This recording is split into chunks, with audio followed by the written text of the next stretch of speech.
तो बच्चों क्या आपको पता है, जो हमारे पास में क्लास 9th 11th इसके जो स्टूडेंट होते हैं ना, वो एपिथेलियल टिश्यूज़ के अंदर बड़ा जो है कि कन्फ्यूज़ करते हैं। मैं आपको बड़े रोचक ढंग से इसको 2 मिनट में समझाता हूँ। आपको पता है ये जो हमारे सामने तस्वीर दिखाई दे रही है, ये कहीं न कहीं ऊतकों के आस-पास की ये ऊतक हैं और इसमें आपके सामने बड़े अजीब-अजीब से ऊतक दिखाई दे रहे हैं। पर मैं आपको बताता हूँ कि जो हमारे शरीर में सबसे पतला और ज़्यादा मोस्ट डाइवर्स जो हर जगह पाया जाता है, उसको हम लोग बोलते हैं एपिथेलियल टिश्यू। और ये जो टिश्यू होते हैं ना, ये बड़े रोचक होते हैं। ये आपकी स्किन के ऊपर पाए जाते हैं और आपको फर्स्ट लाइन ऑफ डिफेंस किसी भी बैक्टीरिया फिर वायरस से बचाने की जो पहली बाउंड्री है, उसकी भूमिका ये अदा करते हैं, एपिथेलियल टिश्यू। देखिए यहाँ पर लिखा है कि इनके अंदर ब्लड की सप्लाई नहीं होती है और इसका बड़ा एडवांटेज है। अगर आपकी स्किन में ब्लड की सप्लाई नहीं होगी, तो सोचिए आपके मुँहों में जो छाले पड़ते थे, छाले पड़ते समय क्या होता है कि नस वो जो पतली झिल्ली वो फटती है, तो सोचिए कि अगर उसमें ब्लड सप्लाई होती, तो कितना मुँह से खून आता। रात में सोने के बाद जब आप उठते हो, तो आपकी आँतों में बहुत सारे एपिथेलियल टिश्यू जड़ जाते हैं। तो सोचिए आँतों में कितने खून भर जाते। इसलिए इसमें ब्लड की सप्लाई नहीं दी जाती है और डॉक्टर भी जब आपका चेक करता है ना कि कहीं आपको कैंसर के चांस तो नहीं है, तो स्किन को ही काट करके पतली-सी जो है झिल्ली जैसा उखाड़ लेता है। इसलिए ले लेता है क्योंकि बायोप्सी का एक मतलब होता है। देखिए कैंसर को आप ब्लड टेस्ट से नहीं पता कर सकते हैं, बायोप्सी करनी पड़ती है और उसमें सेल्स के जो टिश्यूज़ हैं ना ऊपर वाले, इनको ही लेना पड़ता है।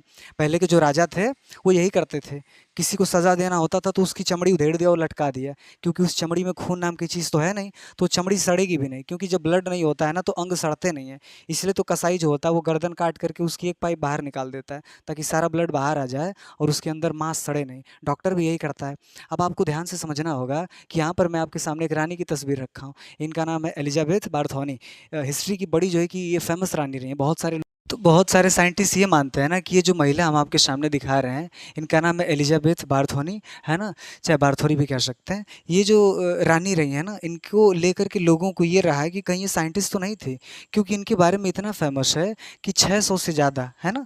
600 प्लस 600 से ज़्यादा बच्चियों की चमड़ियों को उधेड़ करके हम आपको ये एपिथेलियल टिश्यूज़ बता रहे हैं। तो 600 से ज़्यादा बच्चियों की चमड़ियों को उधेड़ करके और उसके खून से नहाया करें। इनको ये भ्रम रहा करे कि क्या पता खून के नहाने से वो भी जिनकी शादी नहीं हुई गैर शादीशुदा उन बच्चियों के साथ ये अपनी जो नौकरानियाँ थी उनके साथ ज़्यादा ही एक्टिव थी। तो उनको क्या करती थी, उनके खून से नहा लिया करती थी और कहती थी कि इनकी चमड़ी कभी ख़राब नहीं होगी, एजिंग जो है वो रुक जाएगी, रिंकल्स ख़त्म हो जाएँगे। तो आप सोच सकते हो कि हो सकता है हम लोगों को ऐसा लगता है कि कहीं ये पहली डर्मेटोलॉजिस्ट तो नहीं थी, अनऑफ़िशियल स्किन साइंटिस्ट, कहीं ऐसा तो नहीं था?